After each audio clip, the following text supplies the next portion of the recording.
This podcast is a member of the Voices of Wrestling Podcasting Network. Visit voicesofwrestling.com to hear the rest of our great podcasts, as well as show reviews, columns, opinions, and updates across the world of wrestling. To the highway in a brand new day. Over the rainbow, gotta let it go. So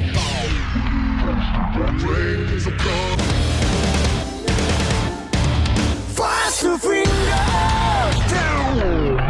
Dance tonight together. He'll have me while the singing.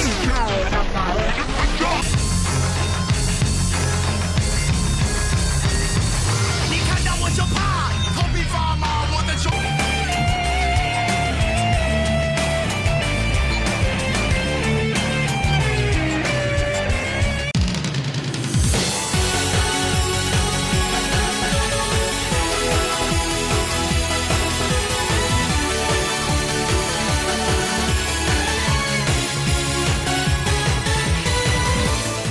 Welcome back to Open the Voice Gate for November 3rd, 2020.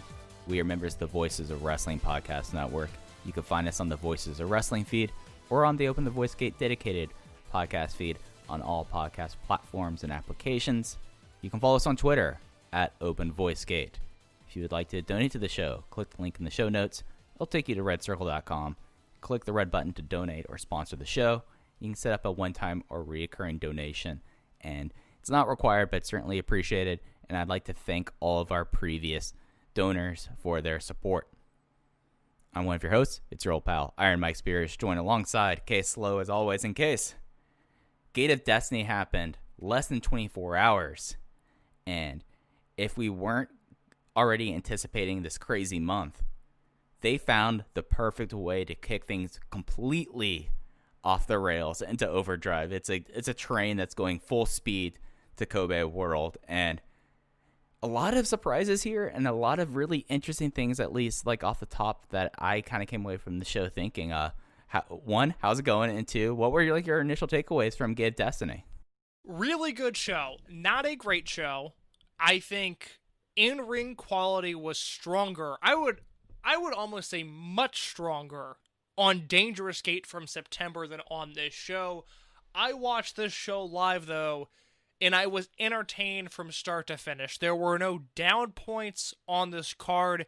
It was incredibly consistent. I think it peaked with the Twin Gate match, not the the Brave Gate match, which I must hate it with my star rating, given the other snowflakes I've seen being thrown out there today. Snowflakes as in star ratings, not as personality traits. I want to make that clear. But anyways, Gate of Destiny, very fun show, very good show, and the perfect table setter as we go into what we've been calling the busiest month in Dragon Gate history. I think it is arguably the most important month in Dragon Gate history, and I did not realize it was as busy as it was until just before we started recording, realizing we not only have a Korakuen Hall show that we'll do audio on at some point, not really sure when that will be covered, and also a Kyoto KBS Hall show this weekend. Yeah, so we had this today, the 5th, so the data is just going to be hitting your feeds. There will be Korakuen Hall, and then there will be Kyoto this weekend. My mindset, and not to produce on air, probably review those and then do our Kobe World preview as Kobe World. So next week after that case, this is nuts. This is an insane time we live in Dragon Gate, and luckily after we get through Kobe World case, we do pretty much get like 2 weeks off of major shows. Yeah, maybe if Korakuen is noteworthy enough, maybe we'll do something fun for that. I don't know yet. Yeah. We'll figure this out here. But tonight we're here to talk about the Gate of Destiny 2020 from Edion Arena, Osaka. And what you're saying, there were matches, the big matches on the show in Tokyo at City Hall City Gymnasium for Dangerous Gate. They did feel a little bit like in ring. There was more to kind of sink my teeth into. This one, in a lot of ways, kind of felt like Memorial Gate in a way, in that it is a table setting show for a bigger show, which, I mean, makes sense given the schedule, but it's one of those things you kind of get away from. You go like, man, I kind of was hoping for a little bit more here, but it makes sense. All this like made sense for it. So, I just walk away with this, and they've done nothing to like dissuade my enthusiasm. And it's not like they've made a bad misstep. It's just that the biggest show of the year is in 2 weeks, and we moved it here, so we have our priorities here. Nothing here was outright bad. It just was, this was a table-setting show. And I think had the show ended after the main event finished, and I think we should start with the main event and work our way down the card. Had the show ended with Ada low-blowing KZ, rolling him up, and then the RED photo op celebration, I would have been really bummed. I would have been much more down on this show because it just would have left a really sour taste in my mouth for a show that was good but maybe didn't entirely meet our expectations. But with the return of Shun Skywalker at the end of this show, which is the most noteworthy and newsworthy thing to come out of this, Shun Skywalker returned to Dragon Gate for the first time in nearly a year. He spent the first half of his 2020 in Mexico. Obviously an interesting time to be in Mexico or anywhere in the world right now, so his excursion did not go as one might have initially planned. There were some rumblings of him being at MLW at one point. That obviously didn't happen. But Shun Skywalker is back, and Eita versus Shun Skywalker for the Open the Dreamgate Championship is set for Kobe World. And not only the Skywalker return itself, which was very exciting, but the way it was done, the execution of that angle, was a thrilling way to conclude what was, I'll say, a disappointing Dreamgate match. I don't know how you felt about any of this show.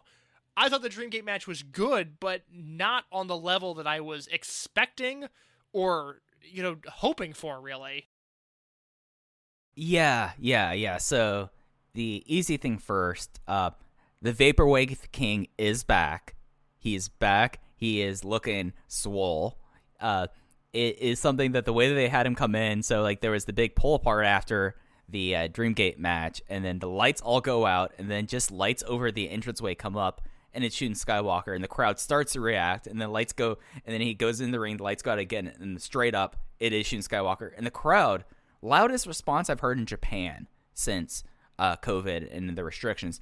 I think it's fair to say that on the scale of everything, the crowd lost their shit when Shun Skywalker came in there and completely just ran through all of RAD and then said on the megaphone, "It's not that I'm the next challenger, I'm the next champion."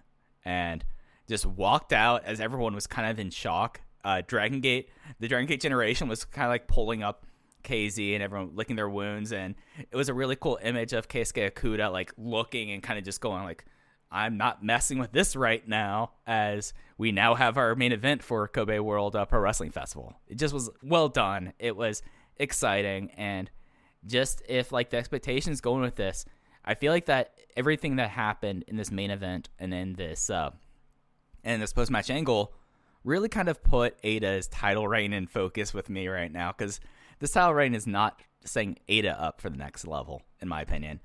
It's what's going to happen in 2 weeks. Am I off base in saying that? Mike, Eita has become the definition of a transitional champion. This reign has done nothing for Eita. I mean, there's no... He got his moment in a match of the year contender, and that is awesome. It took him 93 days for him to defend his title for the first time. There are 5 or 6 Open the Dreamgate reigns that didn't last as long as his, and those, for the most part, had defenses. This is a lame duck reign that will ultimately mean more to whoever beats him rather than what it did for Eita. And I think, honestly, it says all we need to know about Eita. He's an upper mid-card guy. He's never 1A. He's on his best day 1B, and he's in the ring with a 1A, a Naruki Doi, a Yamato, a KZ, a Shun Skywalker.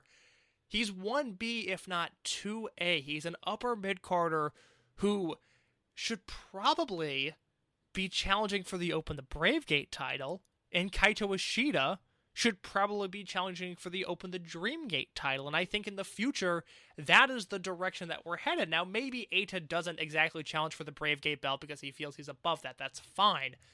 But Eita's not a top-of-the-line guy. I don't know how anyone watching over the past 3 months could think that he is. This is a guy who's routinely semi-main eventing these Fukuoka and Kobe Sambo Hall shows. He's not even headlining the TV tour stops. He's not the primary focus of the company. It is Yamato versus Kai or whatever other program takes precedent on those shows. He's been an afterthought, and it's frustrating in a sense because his title win was so well done. And that match will forever be the peak of his career. It'll be that match and the Jushin Thunder Liger Super J Cup match. When I think of Eita, that is what I'm going to think of. But the 93 days that have followed, a colossal disappointment. And it's not entirely on Eita. Most of Eita's career failures, I think, are his fault. I think he's lazy. I don't always think he tries hard. I don't always think he executes well. This reign, though, it let us know everything we need to know about the way Dragon Gate thinks of Eita. Yeah, and it's not just that, like, because, like, you do have to, like, put forth, like, that he got Yamato'd in a way. Like, that did happen, and we can't say that, like, it was, like, fully set for him to succeed. But now when you, like, see how things are and how they like to book Kobe World, yeah, I don't want to call him, like, a traditional champion or a belt pillow, but it's starting to kind of feel like it, and it allows someone to, like, have tension pulled for when someone else bigger comes back, and boy, that's kind of how I kind of felt like this. And it's something that, like, it kind of takes me back to the end of 2018 and into 2019 with Pac in a way, where RED kind of existed. It had a lot of, like, nice pieces there. Like, we had the we had the Big E tag team that was a lot of fun. We were discovering that Kazuma Sakamoto actually is a good wrestler, but it was always kind of missing something. But then when you had a top line player come in like Pac, then Eita's fine because he's a mic worker and he's not the primary focus. But now you have someone who is a top line guy coming in and you're just like, oh, wow. Okay, this is a capital G, capital U, capital Y guy here, whereas he's just another guy. You know, I think in a sense Eita did get Yamato'd in the sense that much like after Yamato won the belt at Kobe World 2016, it was overshadowed by Akira Tozawa leaving the promotion, and so he also went months without. Okay, so before that, it was a Summer Adventure Tag League, too. That's right. And that was a strange, I think that was the last Summer Adventure Tag League they did. That was a strange tournament that, at the time, I thought of it as a vehicle to get, at the time, Fuda Nakamura, now Ben K over, and then Ben K got hurt in his first match. So it was a really strange tournament. But let's say we had a normal year this year. We're going to have the Dead or Alive cage match in May, where I think the stipulations, for the most part, are the same. And I think we get the same result. At Kobe World, and that also means Eita wins King of Gate. So at Kobe World, we get Eita versus Doi. I think Eita's going to win that.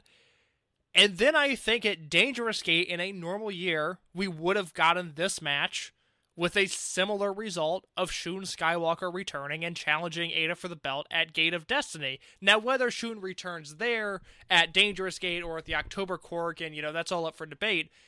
But I think the plan has been altered, but still executed to its original idea, just in a different timeline. So, yes, he got Yamato'd, but still, he hasn't exactly delivered the way that I think he needs to, because he hasn't been put in the position to deliver, because he's always fighting, match 5 on a 6-match show. Yeah, and it's one of those things that also, like, he's such, like, a weird bridge guy. Like, when we talk about, like, Generations case, because he's part of the Millennials generation, and he's the last real member of the Millennials generation around in a way that is of consequence. So, like, it makes sense in a way that he would be used like this. And, hate to say this for the KZ fans out there, KZ probably, when he gets his, like, big thing, if he gets a run, and I think he still probably has a chance to, probably going to look a lot like this, where it's going to be a transition thing. Because, like, you look at like his era and leading into how the promotion changed. Like, you had T-Hawk's gone, Linda Man's gone, Yosuke San Maria not going to ever be in that role, UT not going to ever be in that role, and then Shimazu, who knows with Shimazu? Shimazu, we just take out the deck here. He's the bridge, and I think that's very clear now. I will agree with you that KZ, when he becomes Dreamgate champion, because I really do think it's when, not if, will be not a transitional champion on the level that Eita has been, but I do think his reign will ultimately serve better for somebody else. Mike, I'm going to shoot big here. And perhaps at this point we can transition to the Open the Triangle Gate match unless you have more things to say. But I will reference this point with the Korakuen Hall show that is coming up on November 5th, where the main event is Yamato, Kota Minoura, Dragon Dia, and KZ versus Eita Kai, Dia Inferno, and Kento Kabune. Could we be looking at a future, Mike, where KZ is dropping the Open the Dreamgate title to Kento Kabune? Because I will say, and I know I'm jumping ahead of myself here, but Yamato has Kai, KZ has Eita, Coach Minoura is, I guess, in there at some point, maybe with a Kento Kabune, and I guess that doesn't work. All I'm saying is, look, I think Kento Kabune is winning that match, and I think he's pinning KZ, and I think we can see the start of some sort of long-term rivalry there. That was a clumsy way of making that point, but it's the point that I'm sticking to.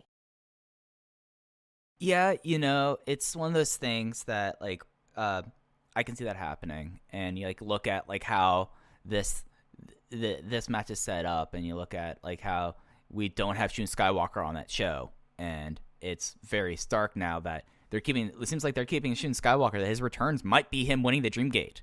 Like, because there's not very many shows between now and Kobe Worlds we talked about before, because they have Kyoto, they have a show in Fukui, and that's it. That's it for Kobe World. So it's really like a weird thing that makes me wonder, and makes you wonder also, like, are we going to start seeing us transition out of the generational war with Kabune getting the pin there? Or if it's something where Minoura gets a pin there, or something with Dia and Inferno. It makes you wonder. I think that there's a lot of things to go there. Last notes on the match, and I threatened this ahead of time. I think one of the reasons why this match feels a little weird is KZ's kind of in the theory of how the Bravegate division has formulated and, like, the overall style change of younger wrestlers. He's kind of been the person that did it first. That he very much works like this very fast, quick, hard-hitting, heavy emotion, very much like based on, like, strikes and action. This was kind of like a slower version of, like, that match, like, of a match that happened much earlier on the show, and I kind of saw that happening here, and I think that it was like a match that, for, like, the result and what happened here, did not necessarily work in this main event. I still thought it was a pretty solid main event. I still went 3 3/4, but it's not what you want out of a Freedom. You don't want your Freedom Gate. You don't want your Dreamgate title match to be a 3 3/4 match, especially at Gate of Destiny. This is probably, like, one of the, because of how everything was, this is undeniably one of the lower end Gate of Destiny main events. I'm glad you said that, because I referenced this in my review. KZ is kind of been the flag bearer for something we've talked about on the show quite a bit, this shifting Dragon Gate house style. And I just expected he and Eita to kind of flip the script and do their own version of a Dreamgate match, but they kind of just went back to the playbook and did the Shima Yoshino Doi era style Dreamgate match just with their own moves plugged in, and I didn't think it was as effective as it could have been. No, I agree with you there. I agree with that. It is something that's very... It did not suit the styles, and that's maybe why I went on the limb and said this was a slower version of that, when really it was a slow Dreamgate match.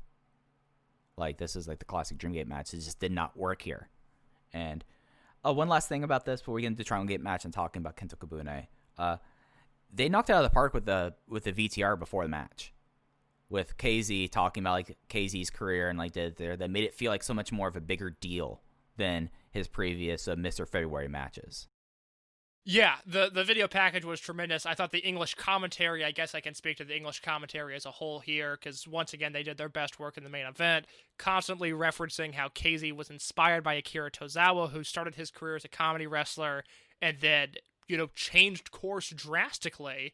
KZ had essentially Akira Tozawa tribute gear on in this match, and the video package beforehand, mixed with the English commentary, really painted a beautiful portrait of KZ's career, someone who I've just grown to appreciate. I just really like KZ. I like his story. I like the fact that in 2015 it was like, oh cool, KZ's trying for a little bit. And he never looked back. Like, he just kind of continued with that momentum, and now I'm talking about a guy who I'm saying, not if, but when he wins the Dreamgate title. I never would have imagined that. It's really been a really cool journey to follow. Yeah. I remember, like, he's like, he's trying to pick, because also it was a thing that there was a Christmas break, and he, of course, used to wear overalls, and he came back wearing with the overall straps down, and Sheamus said, "Oh, you actually got in good shape," which was like one of the things. Like, oh yeah, no, he's trying, and it was a remarkable voyage there. And I went 3 3/4. I think you went the same on this match as well, Case. I feel like we're on the same page. I went 3.5. Okay, so I was a little bit higher on you, but that also might be me working my bizarre theory about the Bantam style main event there. But then we get into the semi-main event before the show, when they were doing the traditional signing and awarding of the Dream Key for the main event. They also brought up the fact that Diamante, on a house show earlier in the week, I believe it was in Hime. Yeah, it was in Hime.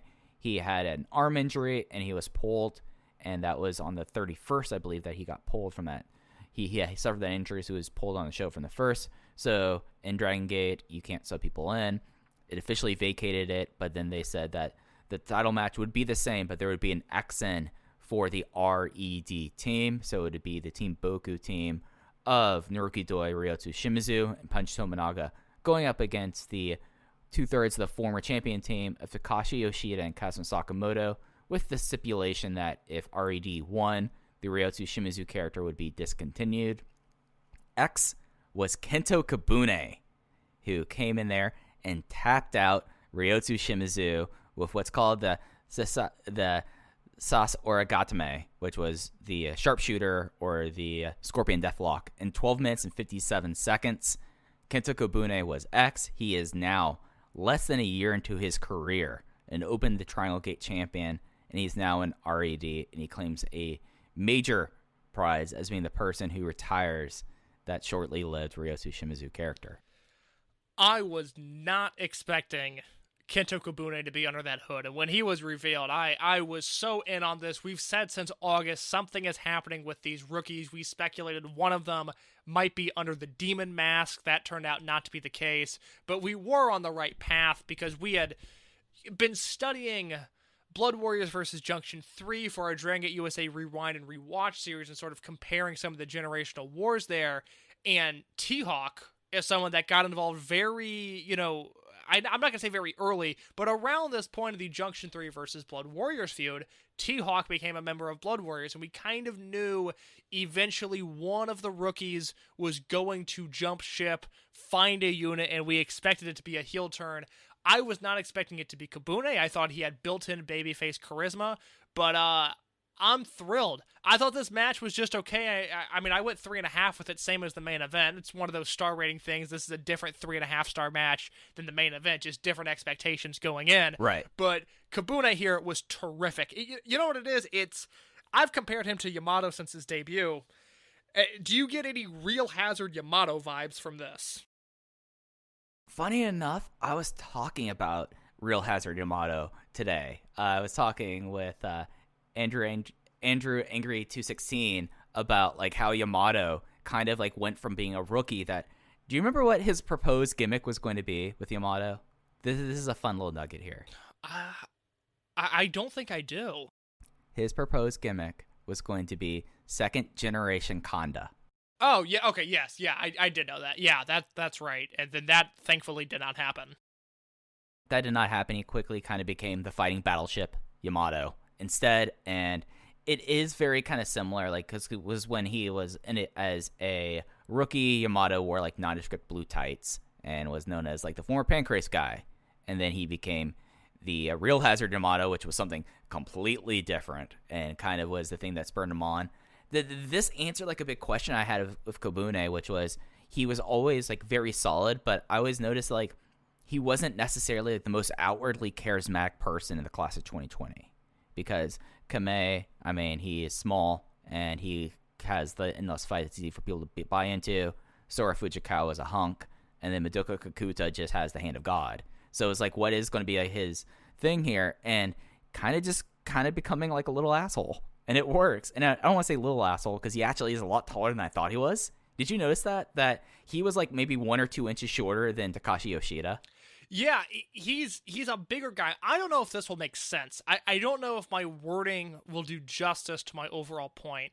You're exactly right. Kabune does not project or is not as outwardly charismatic, I should say, as his peers in the 2020 rookie class. Right. The thing that I like about Kabune, it's why I've always been highest on him, and it's why I compare him to Yamato.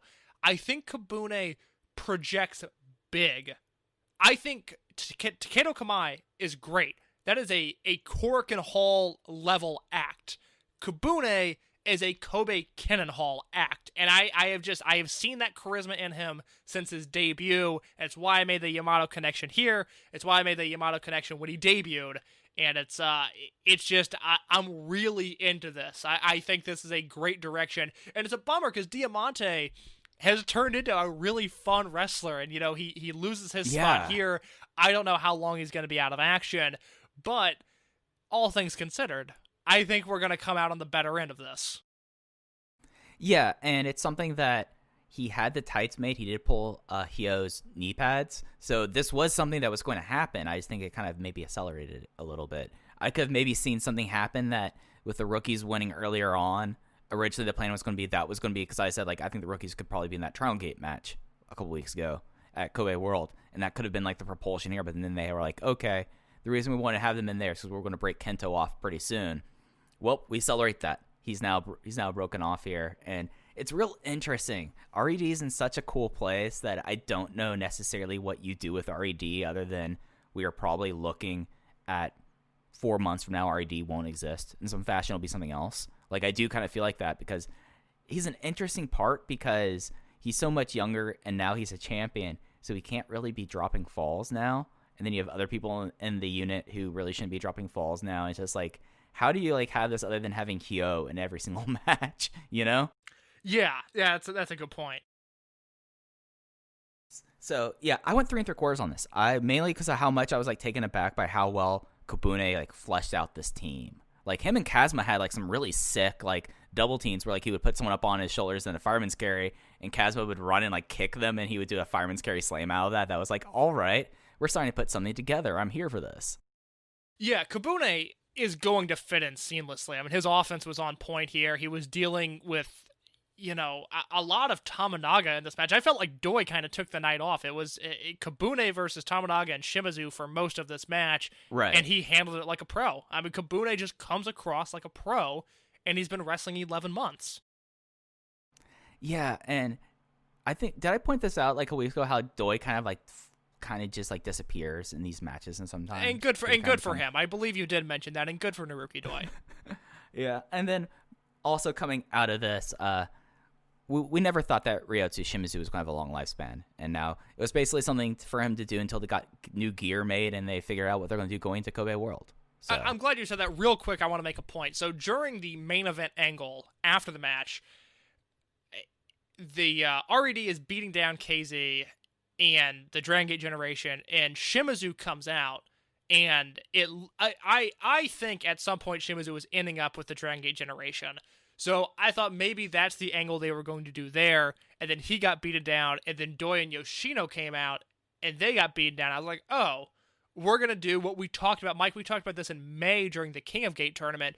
Maybe for Kobe World, they do RED versus Dragon Gate generation versus Toriyama 9-man trios match, and then Shun Skywalker came out, so it ended up being irrelevant. But yes, you're right. I thought Team Boku, when Diamante was in this match, I thought they would win, lose the belt at Kobe World, and then Shimazu would voluntarily drop his character. But instead, we will find out what the artist formerly known as Ryotsu Shimazu has to say at Korakuen Hall.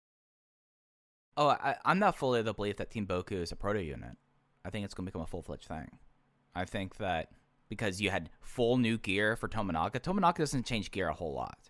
Don't look at Naruki Doi. He goes through gear changes like crazy. Me buying, us buying new baseball hats, to be quite fair. Yes, a reference point I understand. I was going to go towards me and tracksuits. I was like, no. We have a commonality here in baseball hats, but I think that this is going to be a thing. It's not a thing I'm necessarily into, but I think Team Boku is going to be a thing, and I guess we just kind of have to accept that. And it does kind of feel like that this is a more permanent thing because we go look at Korakuen. It's a full 8-man contingent of Team Boku in a match there. So it's not like they're breaking off that. I think that Shimizu was going after RED for turning on him, to be quite honest.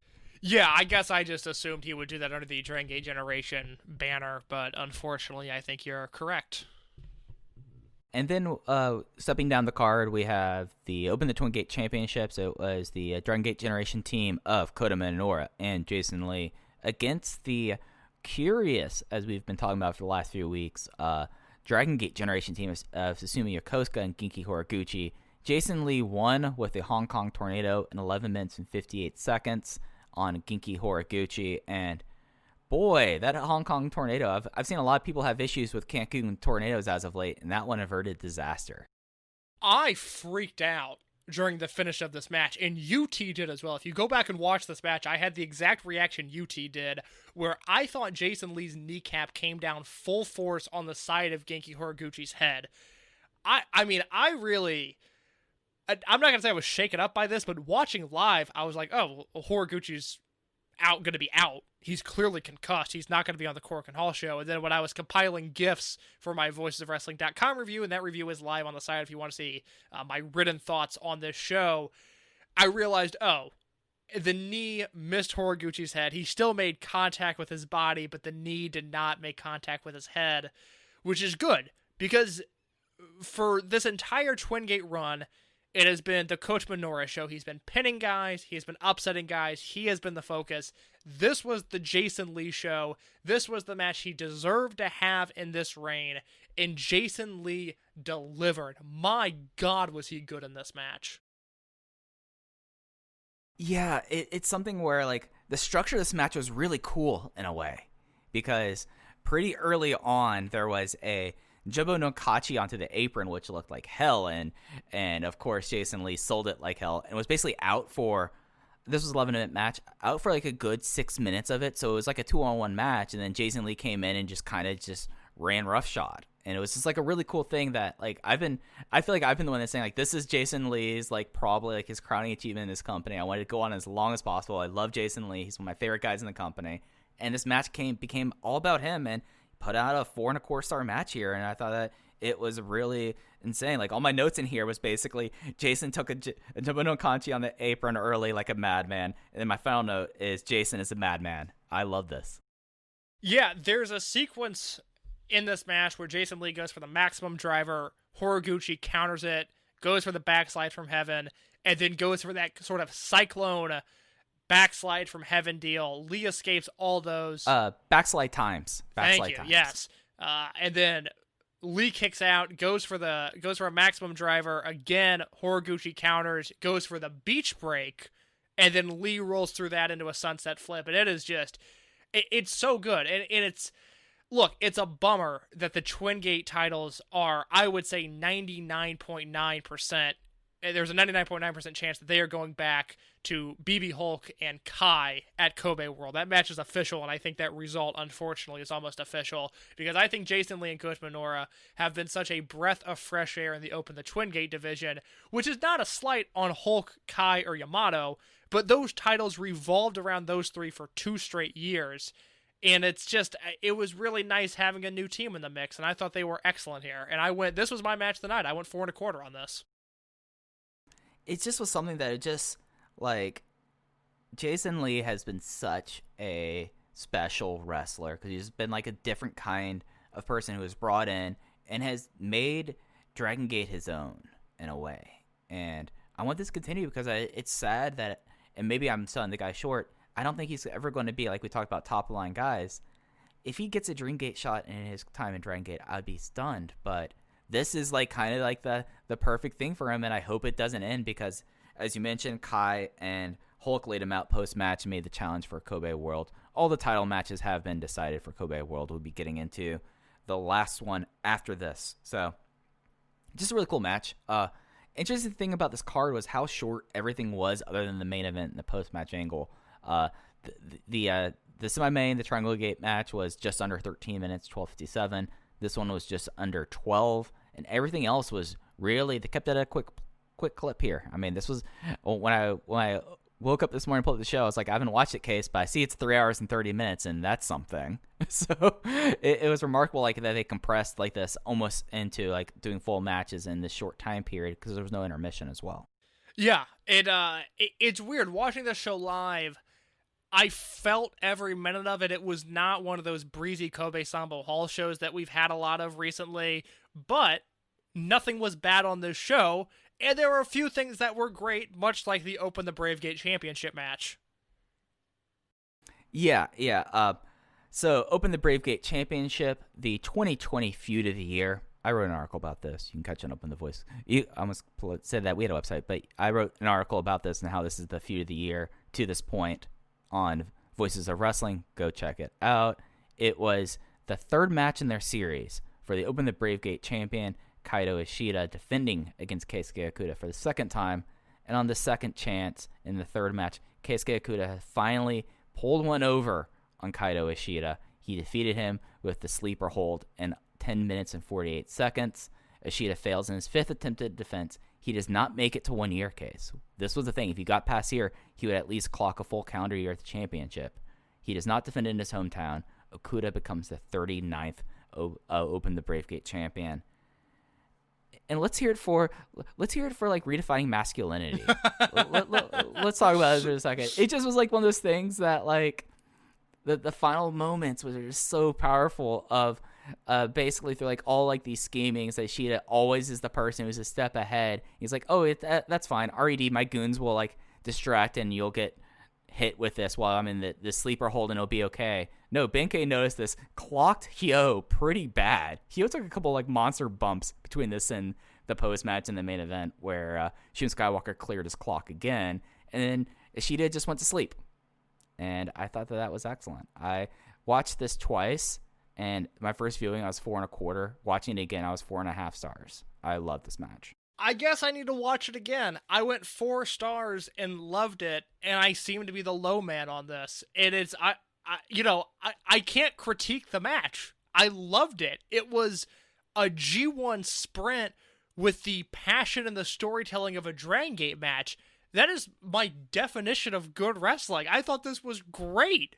It was just, I don't know, it was 4 stars. I liked it. I thought it was fantastic. And the best news is, Mike, we're going to do it again in 2 weeks at Kobe World. That's right. I thought that this would be it for the feud. No, we have the 4th match, and that as Ishida challenged, and then Okuda said, "Oh, we could challenge, but this will be opening match like you did to Maria." So that's the opener for Kobe World in 2 weeks. Is going to be this hot fire of Keisuke Okuda making his first defense against Kaito Ishida, and I'll pitch the thing on why I think this match was truly special, Case, because I get why you're like, it's a 10-minute match, it's 4 stars, this was a great G1 sprint. This was a match where everything was like building to it, and they just exploded at each other for 10 minutes. You started off here, and Ishida was like basically MMA style going for a TKO in the corner, like a first round flash knockout, and he fought out of it, and it just was like an outpouring of rage. There was like no stalling whatsoever. It just was pretty much, we're going to kick each other head until we die. And it was basically what was supposed to happen in their previous matches, but it was always something that Kaito Ishida was a step ahead of him. Kaito Ishida pulled him to the outside of King of Gate and was able to slide in and get the count out. He was able to have the RED shenanigans in their match at Rainbow Gate in Lapis Hall, and he managed to escape away here. There was no escaping here because through the power of friendship, the power of Dude Rocks, Benkei was looking after his best friend, saw this happen, and said, nope, not going to let this happen. He's going to win this thing fair and square, and he did it. And it just was like such like a perfect encapsulation of what the style is changing in Dragon Gate here, put on display for 11 minutes. And I thought that was truly exceptional. We'll do an incredibly deep Kobe World preview in 2 weeks, but Mike, I want to put you on the spot here. Ishida versus Okuda, Kobe World, who's winning? I think it's time for Ishida to do bigger and better things. I think Okuda wins. I'm not sure yet. I'm not sure yet. I'll leave it at that. That's fair. But boy, if you're gonna, it's something where like on this card where like this is the match that I would point out to people to watch, and like what is Dragon Gate 2020? It's this match. Like this is like a remarkable match in a way that like I totally understand why you're 4 stars on this and you're a little bit lower than this, but it's sometimes a 4-star match means more than just like throwing rating snowflakes on it and walking away. You know, Mike, I'm not gonna get star rating shamed by you. I loved this match. I'm not trying to. I don't have to open my third eye to understand the story here. I read the article that you wrote. Brother, I got all the context. I just felt like throwing 4 stars on it, and I think that is a fair and acceptable rating. Rich Kraich was probably watching this match in his Tesla on his way to work, hands-free driving. So, of course, with the luxury of that, he thought this was a 5-star match. And we're recording this. This will be out before the Voice of Wrestling flagship is out. This show's probably getting bumped for Paradigm Pro. So I don't know why I'm bringing Rich into this, but Rich felt like giving this match 5 stars. And I'm not going to be shamed for my rating. Oh, I wasn't trying to shame you. I was just putting it in context that a 4 stars can sometimes mean more than 5. I was patting you on the back. I was giving you the out. Thanks, Mike. It's always nice to have a friend in you. You know, us, Mike Spears and I, we're 2 men, but we talk, man. We're good friends. We're not afraid to tell each other that we care about them. I will say, Alan Forel was recently tweeting. He tweeted a video of Okuda and Ben K doing like a fist bump high five into a hug, and he tagged us and said, "This is Case and Mike after every Open the Voice Gate show." I have laughed about that tweet every day since it was posted. That hit me in my sweet spot, and it's just, I now think like, man, I would love to like dap Mike up after a Voice Gate episode sometime. Like if we can make this happen in person. That tweet really, really made me laugh, and I want to thank Alan for putting that out there in the universe. Oh gosh. Everyone, be okay with giving your friend a high five. Give them a hug after a match. Like don't be too proud. We're redefining. My co-host on EE and Nate has said we're redefining masculinity, and we're going to do this through Dudes Rock. We're going to do this. I love it. Okay. All right. Let's talk about the front end of the show. We had Yamato versus Kai. This was a disqualification after 7 minutes for RED interference, and I didn't even bother rating this match. This was an angle that was a match. Yeah, it's I guess right now, as of our recording time, we don't have anything confirmed for Yamato for Kobe World, which we don't. I'm so confused as to what he's going to do. Maybe we end up with some... I don't know. I have no feel for Yamato on World because I don't see him being involved in the Taru match. I think that would kind of be just a strange place for Yamato to be.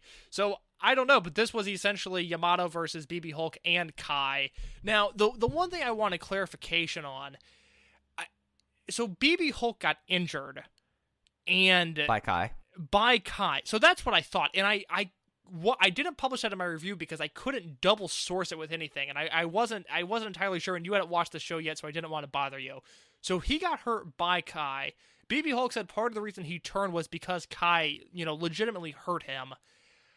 Did I miss their forgiveness? I don't like the fact that they're a unit. It seems like almost a cheap way of doing Dragon Gate storytelling in a way where I would think they would be side-eyeing each other. They'd be in the same unit, and they'd get along, but they wouldn't really like each other. But they're best friends now, and I feel like we're missing an explanation as to why.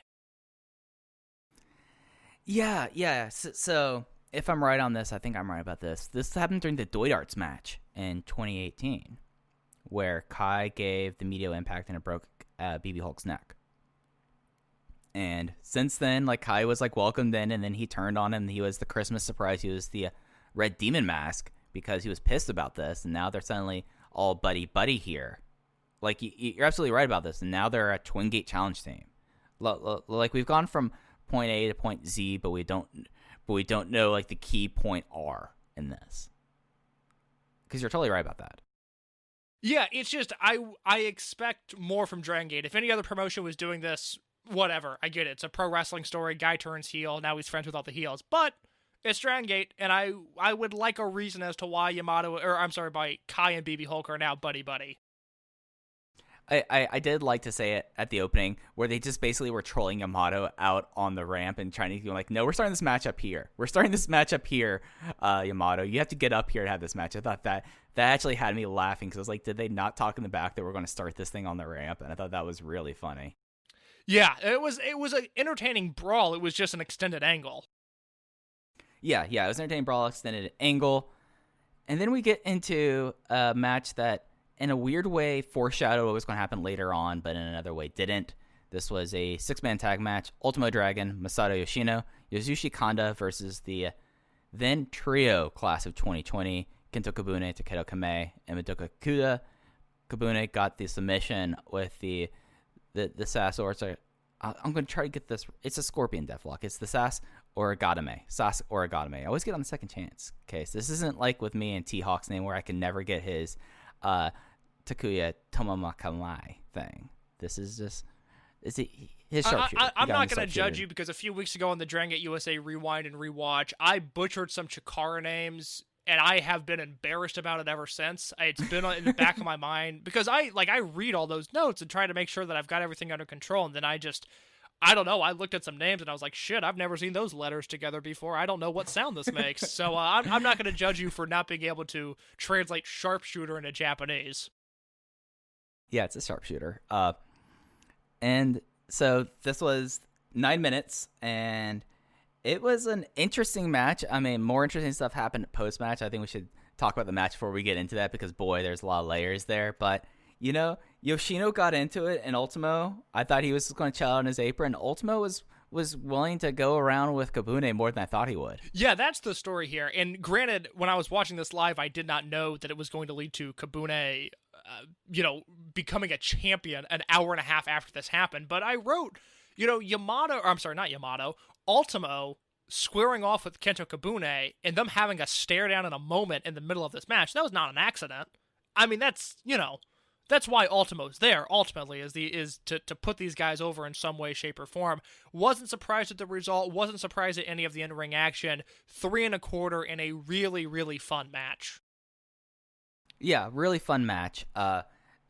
We did get to have Kakuda doing the Hand of God to Kanda, which it's Stallone's. Like, after seeing the Benkei one, the match with him Benkei where he cratered Benkei's chest, it's now my favorite move in wrestling. I loved his discus lariat. It's all Linky Boy stuff, and it was just like a really like kind of fun match. It was something like when I was watching this on Split, I was like, oh, is this going to be something that's going to lead to them getting into the Triangle Gate? And of course, that changed just 3 matches later, but just was like a really cool thing, and it'll be interesting to see what Kamei and Kakuda do as a tag team from here.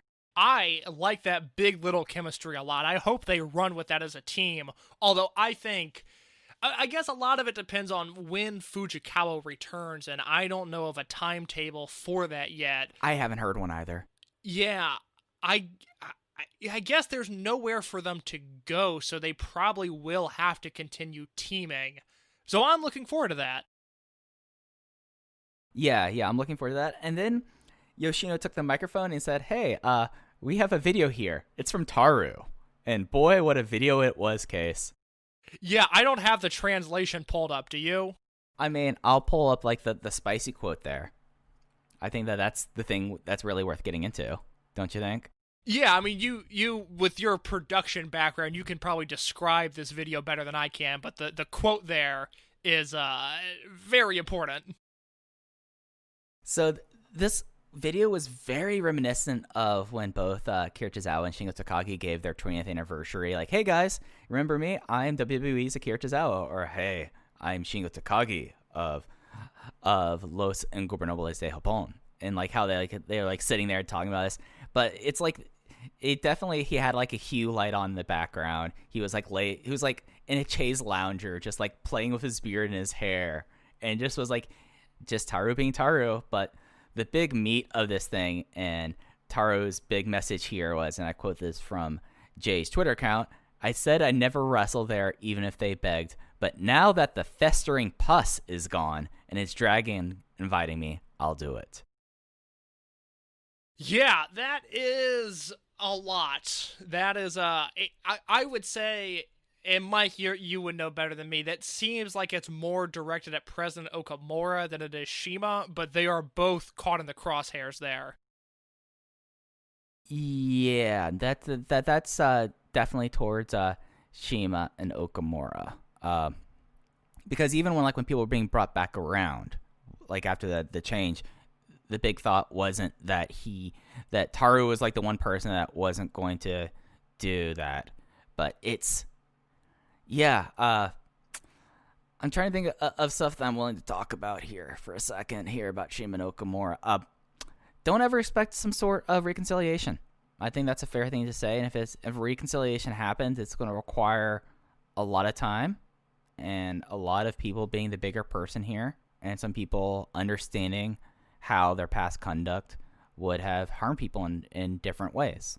And I think that's a fair thing to say. And Taru, of all people, is the person pointing that out, which is the wild thing. Yeah, if it ever happens, it's if not a generations removed from right now. Personally, I wish Taro would have stayed on the sidelines. Did not really feel the need for him in this current product or ever. But, we had him once. We had Taru once, and he was fine. And I felt like that was good. I felt like that's all we needed. That was enough. I mean, look, I have really enjoyed, and I wasn't someone following Toriyama in real time. I like to talk about how I was born 2 weeks after the first Toriyama show. I think that's part of the reason I feel such a strong connection with this company. Is they're as old as I am. It's really nice. So I'm not going to sit here and lament about how all of these Toriyama reunions have meant the world to me. But as a fan who has watched more Dragon System than 98% of the people out there, it's really nice. I just, I'm less excited about the Taru return than pretty much anything else. It's something where, it's a lot. It's a lot in here, and it's something where, from all things, everyone's happy. Taru's a shady person. You can look up stuff. Just look at Taru's Wikipedia for stuff that's happened afterwards if you're a new coming fan. Not necessarily a good guy, but sometimes the worst person makes the right point. Unfortunately. But, there's the Taru situation, which is a whole lot. We'll unpack that in a few weeks. But, Mike, there was also the bodyguard situation, or, as his graphic said, the bodygur. Let's talk about this 8-man. The bodyguard, my new best friend. The bodyguard. Oh, he's fun to have around in small doses on the undercard, not challenging for a title, and not a regularly occurring character. When he comes around once a year, it's like Santa. It's a lot of fun. I mean, he kind of looks like Santa in a way. Man, I thought he's a stocky dude. He looked old on this show. Mm-hmm. You would think Dragon Gate, the pretty boy wrestling company, would be able to, spruce him up a little bit, but I don't know how he comes across looking better on, these dingy All Japan shows, because, man, I thought he looked old. He wrestled fine, but he just looked physically old. My favorite kind of, snide comment I made is, well, Ultimo had to take bumps because he just saw the bodyguard took none. Yeah. So it was Bodyguard, Gamma, Don Fuchi, Masaki Mochizuki versus the Torimon team of Dragon Kid, Ryo Saito, Shuji Kondo, and Kagetora. Kagetora got the flash pin with the Kaganui on Masaki Mochizuki in 9 minutes 58 seconds. And I think Bodyguard would be a great friend. He just seems like he's such a nice guy. I'm happy to have him around once a year, and that's it. Seeing Fuji, Gamma, Mochizuki, and the Bodyguard pose on the ramp together, I was like, holy shit, those are dads that are about ready to hit the pub after lockdown is over. I mean, there was just a real healthy 40-plus demographic aura to that group. It was nice to see. I mean, they go across different demographics, I mean, sometimes you want to go for the older ladies, and that's a group of guys that can. It really felt like the 2007 film Wild Hogs to me. I can't relate to that, but I can say you can really see the generational warfare. It's such in-depth storytelling, and Mike, this is where Dragon Gate likes to open its third eye, like Matt Seidel. Ben K and Keisuke Okuda, they're younger guys. They're not alarmed by the term toxic masculinity. So they hug their friends, they hang out, they're not afraid to tell their bros how they feel. I know Don Fuji and Masaki Mochizuki have spent hours upon hours together. I guarantee those men know nothing about one another. They know what moves they do, they know what food they like, they know what beer they drink, and that is it. So one of my favorite things that was on Twitter a couple weeks ago was Masaki Mochizuki during the N1 saying, I got a phone call late at night from Fuji-san, and he was drunk and he wanted to drink with me. And I was like, that might have been like the first phone call those two guys have had in a long time. They just have like a quiet acceptance and understanding. And that's their only phone call. Mochizuki is not getting a call from Fuji talking about, family or the weekend or politics. It is, Fuji, I've been drinking. Mochizuki, I want you to come drink with me. And that is it. And that's a fine relationship if that's your thing. It's so good. I like that. Mochizuki during the N1 was really interesting. This is a dude that is 50 years old, one of the 10 best wrestlers of all time, and this dude is wrestling in the N1 and then waking up the next morning and tweeting out like takes from his own matches. He's watching the game film 12 hours after his match. Like, this dude is a machine. He's second to none. He's unbelievable. And he's watching his game film as he's working out, and he posts a photo and he says like, it was tough to get out there, bad to get out there. and then he ends it with just writing out bitter smile. It is. He's so cool. Like, he is so cool. Like, I had a friend in high school. I'm not gonna say a friend because he turned out to not be a very good person. But I knew an acquaintance. Yeah, I knew a kid in high school who was one of my earliest friends. Like, we met in kindergarten and communicated, I will say, through high school. And there was a while where he was tweeting out like a hashtag morning motivation thing. And I was like, this is the lamest thing I've ever seen. Like, this sucks. Like, I hate you for doing this. When Masaki Mochizuki tweets out morning motivation and I have to Google Translate it, it fires me up. It is how I want to start my day. And it's always like it's always like I remember like the first selfie he had, and it was like a very bad like camera pointing upwards at him as he's like working out. I'm like, that owns Masaki Mochizuki. I'd be so intimidated if I were to sit down and have a conversation with him, but I hope that he would know that. It was something that when we were talking with Alan Farrell about the Dragon Gate Miami show in 2012, how we were like the two people that were like, yes, Masaki Mochizuki, and Alan got a turn and a nod from Masaki Mochizuki, and that means enough. Silent approval. That's how generations work. It's like Jay-Z once said, I'm like a dog, I never speak but I understand. And Mochizuki, I think it's a similar thing. I can't believe we've been doing this show for how many years, and I think that's the first Jay-Z lyric I've busted out. Oh man, I mean, I was watching like UGK this morning, so which has their own history with Jay-Z. Oh, brother, don't I know it. Rest in peace, Pepsi. Oh, man, gone too soon. Yeah, and then the technical show opener was the former Triangle Gate champion team of Benkei, Dragon Dia, and Strong Machine J making his return from injury versus BB Hulk, Hyo, and Dia Inferno. Dia got the flash pin. I thought it was a Casadora bomb, not the Reptilian Rana. But I know you said it's Reptilian Rana. It could have very easily been another move. Yeah. But he got the pin on Hyo in 9 minutes and 19 seconds. Strong Machine J looked really good, and Inferno and Hulk had some pretty fun chemistry there. And, I mean, it's the same standard. Like, I'm not going to go with my Inferno diatribe here. I've done it enough here. But, it was solid. Thought Inferno looked good. Thought Dia looked good. Strong Machine J looked healthy, which was nice to see. The only note I really have here is the Snapmare driver that Hyo busted out. Because it's a shame. It's almost a shame, for as much as we like our Leopard Son, it's a shame that he's the one that used that move. Because that thing looked so good, and it means nothing when he does it.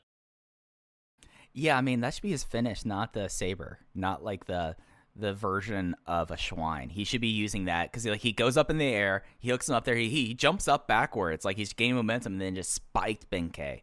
Benkei, thank you for getting new gear. I was worried about you for a little bit. You were after you did that weight cut and you stretched out your old tights, I was getting kind of like, come on, Ben, man, get some new gear.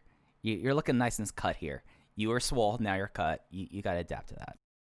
Yeah, it was a fun opener. 3 stars, right where the typical Dragon Gate opener is. Yep, and then before that, we had the contract signing and all of that. And then, actually, I have a question for you here. When I watched this later, they joined Match 0 in Progress. Was this the case also live? That was indeed. All right, so Match 0, we saw in Progress. It was only a 3-minute match, so it's not like we really missed much of anything. But it would have been nice to see some of the people in there. It was the veteran plus Lun team of Kanes, Konamaui Chikawa, Sachiko Boy, and Ho-Ho Lun versus Yosuke San Maria, Problem Dragon, UT, and Jimmy. And it was Maria getting the pin of the Neraluchi on Boy in 3 minutes and 36 seconds. It was joint in progress. We just kind of saw the finish. That was it. Let's talk about this Korakuen Hall show, Mike, unless you've got any more big picture thoughts on Gate of Destiny. I have one Go ahead, that yes. I've been trying to investigate, and I think this is something that in the times of COVID, it's kind of hard to kind of evaluate these things, but I think it's something that's worth repeating. Attendance at the show was 1885. In case, I've done a little bit of research. I'm still trying to kind of figure out one thing, but that might be, outside of New Japan, the biggest wrestling show in the world in this era. Yeah. I mean, it's wild. It would come down to, I guess, whatever DDT has done, which I don't know off the top of my head, but yeah, that's a good They point. were in Oda. Okay, yeah. They were in Oda today, which DG had about 990, but it was with the cage, so it couldn't have been much larger, and the restriction hasn't been lifted. So Dragon Gate, number 2 in the world right now. Just want to put it out there. I think that is a fair and balanced and accurate take, Mike Spears. I'm just dealing with straight facts. I haven't seen AEW do a show above 1,000. I know no one else in America has, and Mexico, they aren't having shows with fans. NCMLL and AAA, I guess you can count by cars. So congrats to Dragon Gate. We've been saying this for a long time, but you truly are number 2. You know, the thing I like about Mike Spears, he doesn't care about your feelings. He deals in facts and facts only, and he's not afraid to come on the Open the Voice Gate podcast and talk about how facts matter, not feelings. And I really appreciate that about you, Mike. Talking about facts and not feelings, what's a fact is we have a Korakuen Hall show. It will be, as we're recording this on the 3rd. This will be out right as, or the show might happen right as. I might try to push to get this thing out tomorrow so they have the preview going into this. I was going to say I would recommend that. I know there's gestures at the entire world, a lot going on right now, but it might not be a bad idea to get the show out on Wednesday. Yeah. So this is going to be happening on Thursday. It is an 8:30 Japanese start time start time. As America did the dumb thing of going to daylight savings time, Tokyo right now is 14 hours ahead of us. That'll be a 4:30 Eastern start time. Ugh, that stinks. That really stinks. But getting to the show itself, this is one of 2 shows that are between Gate of Destiny and Kobe World. Just off the top before we run down the show, what do you hope the show can really accomplish when we already have a lot of Kobe World fleshed out? I think we really need a direction for Yamato, and that's the big question mark coming into this. And I would hope by the time we get out of this that we have a clear idea of, hopefully he's in some sort of featured match. It would be weird for Yamato to just be on the undercard for a Kobe World, and I hope we get some good wrestling because I really like this show on paper. Yeah, Yamato's like 1A. Got to flesh out Yoshino, Doi, and Dragon, and Taru, and how that's figuring out.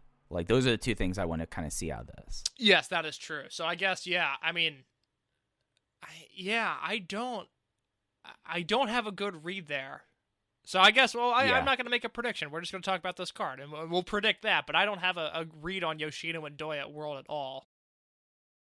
All right, let's do this match by match. Usually I speed through these, but there's enough here that I feel like it's kind of worth getting into. Starting off with the opener, it is the big little team of Takedo Kame and Madoka Kakuta versus the RED team of BB Hulk and Takashi Yoshida.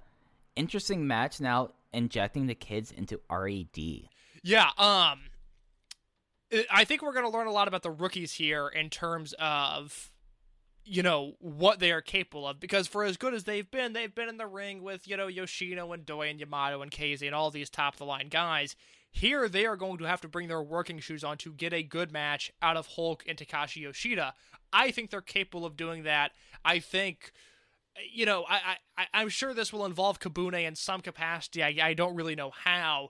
But this is going to be a big test for the working boots and the work rate of Kame and Kakuta. Yeah, it's going to be real interesting, especially starting off a Korakuen with that. And then we get into match 2. It's an unaffiliated match because we have Masaki Mochizuki and Gamma teaming with Problem Dragon against an interesting team that at least Mochizuki has a lot of history with, Susumu Yokosuka, Genki Horiguchi, and Azushi Kanda of Torimon. these are guys that I think are kind of like left out, that they're going to probably be on the undercard in some fashion or pulled into whatever the Taru Ultimo thing is. But, I'm not going to complain seeing Masaki Mochizuki and Suzumiya Kosuka face off. Yeah, this should be fun. Obviously, Problem Dragon's taking the pin here. But I like that M2K team squaring off with Mochizuki. That should be a lot of fun. Yep, and then match 3, we're starting getting stuff that is directly building into Kobe World. We have the Twin Gate champion Jason Lee teaming up with the new the Brave Gate champion Keisuke Okuda, going up against the former the Brave Gate champion Kaito Ishida and Okuda's opponent at Kobe World, and Kazuma Sakamoto. If I was going to circle anything on the showcase and say this might be like the work rate match, I'm looking at this one right here. Oh, this should be tremendous. And I'm intrigued by the finish of this match because, Okuda holds a belt, Lee holds a belt, Ishida is protected, and Kazuma Sakamoto is 1/3 of the Triangle Gate champion. So I understand why this is the third match on the show, but realistically, I mean, these are all title holders and guys in title contention. So it's a really big match number 3. And if there is any match that I can point to and go, yeah, that's probably going to be 4 stars, I think it's going to be this one. And it's being match 3. There will be some shenanigans here, but I don't think this will be a match that have a non-finish. I would hope not. Yeah, I think that the non-finishes would happen later. Match 4. This is an unaffiliated match. Ultimo Dragon, Masato Yoshino, Don Fuji, and my main man, Kenichiro Arai. He is appearing at Korakuen in match 4 here against the Buku Dojo team of Naruki Doi, Ryo Saito, the former Ryotsu Shimizu, and Punch Tominaga.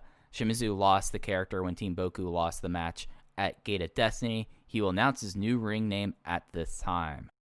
If I were Kenichiro Arai, I would be preparing my body to take a shot put slam in this match.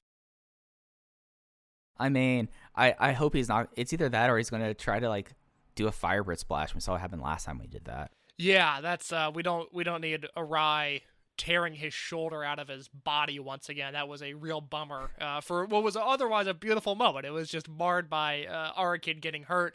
I have no read on the former Ryotsu Shimizu and what he's going to do.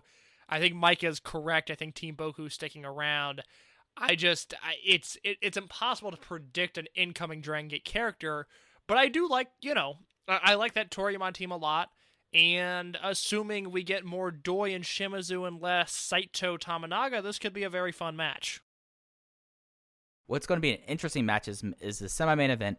This is a preview of Kobe World. This is the 2 challenger teams for the Triangle Gate belts. They're in the 3-way Triangle Gate match. It is the Torimon team of Dragon Kid, Shuji Kondo, and Kagetora versus the Dragon Gate team of Benkei, Yosuke Santa Maria, and UT. I think this is a cool match. I'm glad they're doing this. I think these teams line up really well with one another. You're going to get Kondo, Benkei. You're going to get, UT Dragon Kid and UT Kagetora. And Santa Maria, when she works hard, has shown to have really good chemistry with Kondo as well. So there's just a lot of pairings in this match I like. It's match 5 on a 6-match show. It means it's going to get some time. I think if I was putting this card together, I might have this and the Okuda Lee Ishida Sakamoto match flip, but it doesn't matter in the long run. This could be a really good match. I mean, we're looking at a show where everything matters, with the exception of match 2. I mean, everything on this show matters, and this has a chance to be a really great Dragon Gate 6-man tag that, if this match delivers from a work rate standpoint, it will fall under the, if this match happened in any other promotion, it would be the talk of the town, but for Dragon Gate, it's just the working standard. Yeah. And the one thing, I don't want to damn this match, kind of have interference blinders put on there given the main event. I hope it doesn't happen, but I kind of expect it. Really, you think? Yeah, because you have Kabune and you have Kabune in the main event and RED. Yeah, okay, I'm sorry, I misunderstood. Yeah, no, that is entirely fair. And then the main event is an 8-man tag, Dragon Gate versus RED. Yamato, KZ, Kota Minoura, and Dragon Daya versus Ada, Kai, Kento Kabune, and Daya Inferno. As we said earlier, Shun Skywalker is back. He is not on this card. What do you think about that? I think they're holding him off. He's going to either show up in Kyoto, which I doubt, or he's just going to have his first match and win the Dream Gate title at Kobe World. I think the latter is the more accurate one there. If he's not wrestling on Korakuen, he's not wrestling Kyoto, unless I can't even fathom a reason for that. So I was bummed when this card came out because I really wanted Skywalker to be wrestling on the show. I've made peace with it. I think him showing up at World and wrestling his first match back is also a cool idea, so I'm not going to bicker too much there. I'm going to stick with my theory. I think Kabune's pinning KZ in this match. I'm like looking a lot here with this. It's an interesting thing because you have Yamato versus Kai. Yamato, as we've mentioned earlier, and it's kind of like the big question mark in the show. But then you have Minoru and Kai, and that's your 20-gate match. Inferno and Daya, we all know that. Ada's not, it's interesting. I can't pick a finish out here, so my inclination here is that Daya gets his mask ripped and gets rolled up by Inferno. Yeah, that is a safe bet. I think that is probably the more accurate scenario, but just in case I'm right, I'm sticking with Kabune over KZ. I'd stick with it. There's nothing else there that I would say that's a bet I would take there. And then, as we said, then on Sunday, or actually on Saturday, they'll be in Kyoto KBS Hall. I'm doing one last refresh to see if they have a card for us. It's not there, Mike. It's not there. It's not there, and that's kind of a shame, but that's the world we live in. We will be back next week with both. Because we have in the same week of a Korakuen review, we will have to talk about our preview for Kobe Sambo for Kobe World, because Kobe World is next Sunday. That's insane. There's too much stuff happening, Mike. Just in general. There's not a specific comment, just in general, there's too much stuff happening. I miss March when everything was just like, hey, we're just going to take a break. Everything's just going to stop for a second. I missed that, quite honestly. Well, Case, after Kobe Sambo, I always call it Kobe Sambo, Kobe Kennen Hall, there's nothing that is going to be televised until Gate of Origin in Sendai. That's 2 weeks. Yeah, we'll have some fun stuff. I've got some ideas for this show. We might only do one weekly update instead of two, but we'll make it worth your while. Yeah, we'll figure this out. We're flying by the seat of pants here, as it does kind of feel like that. Unlike Dragon Gate, we're kind of going with it. They did release a schedule for January that I wanted to touch on real quick. Guess what they have on consecutive nights, Case, in January? Is it back-to-back Korakuen Halls? Back-to-back Korakuen Halls on a Tuesday and Wednesday. Oh, boy. That doesn't happen. Yeah, that's wild. Yeah, that was a guess. I did not know that's what they were doing. That, I'm very intrigued by that. I don't know what that means, but that means something. My guess is they'll do another reunion show. Oh, there you go. I'm not trying to play Fun Police. No, that's you played the Logic Police. Yeah, and so we have that for January, and then, that's pretty much it. We will be back with y'all next week talking about Korakuen, probably Kyoto, getting over, as much as we can, and then doing our Kobe World preview, because, as we said, leading up to this is the biggest and most busiest month in Dragon Gate's history, and, what a start to it we had with Gate Destiny and the return of Shun Skywalker. Any big last thoughts before we get out of here? No, I got nothing. All right, so that's going to do it for this time. I open the Voice Gate. You can follow Case on Twitter @_InYourCase. You can follow me on Twitter @FujiHeya. Throw the podcast account a follow. I will probably be staying up all night. We'll probably be doing live tweeting of Kobe World in a couple of weeks, so you'll want to keep an eye out for that. Oh, you know what? Real quick, because you mentioned the Open the Voice Gate account. I tweeted something from that account yesterday. It got no interactions. It did hurt my feelings, but I did want to quickly review the Coke energy drink that I bought. Oh, sorry. I saw that. Yes, I saw that. It was right before you tweeted that right after I was saying I'm going offline, but I wanted to ask you about it. What flavor was this Coke energy drink thing? Yeah, a lot of people saw it. Nobody liked it. I noticed. They didn't have, at the Walgreens across the street from me, they did not have my usual go-to energy drink, which is a white can Rockstar energy, because I am white trash. But I saw this Coca-Cola energy drink, and I was like, well, hot damn, if I could get the crisp, refreshing taste of Coke with the adrenaline rush of an energy drink, that sounds like something I would really like. Now I will say it was effective. It was just like the Coke was gone. It was just drinking like the raw element of an energy drink. It was a little gnarly, but I might go back to it. I kind of liked the kick that it gave me. Like, what was the caffeine content on this thing? I'm gonna pull up this Coke Energy thing because I stay away from energy drinks once after I drink 3 tall Monster Energy drinks. I'm my own version of white trash here, so I'm not gonna leave you on a ledge there. So, all right, Coke Energy. Was it just normal? Did you get the cherry or the zero sugar, or you just go straight up unfiltered? I went straight up. I went straight up. All right. Was it the 12-ounce can, or is that the only thing they offer in this? Oh, thing? let me run across my room real quick and grab it. Give me 1 second, okay. Mike. No need. I just pulled it up. Case is gone to go look for his can when I just pulled up. I got it. No, it's okay. I got it. Go ahead. All right. The caffeine content is 114 milligrams. I'm willing to guess that your Rockstar energy drink, which is a company I do not endorse. Are they bad people? I do not know anything about them. I mean, they're in the energy drink business. Are you kidding me? I think it's super unethical. Like, every once in a while at my campus, these people in these like Red Bull cars will show up and hand out Red Bulls to college students. I think that's super irresponsible. I can't believe they're allowed to do that. And maybe I just sound like a naive Midwestern Catholic boy, but it's like you're handing out something that's objectively bad for people. I can't believe they're allowed to do such a thing. I can't even, this Rockstar energy drink thing, I'm trying to find out like their nutritional facts on this thing, and they are just telling me that it's sugar-free and that's it. It's just an X on the label. They're just like, you don't even want to know.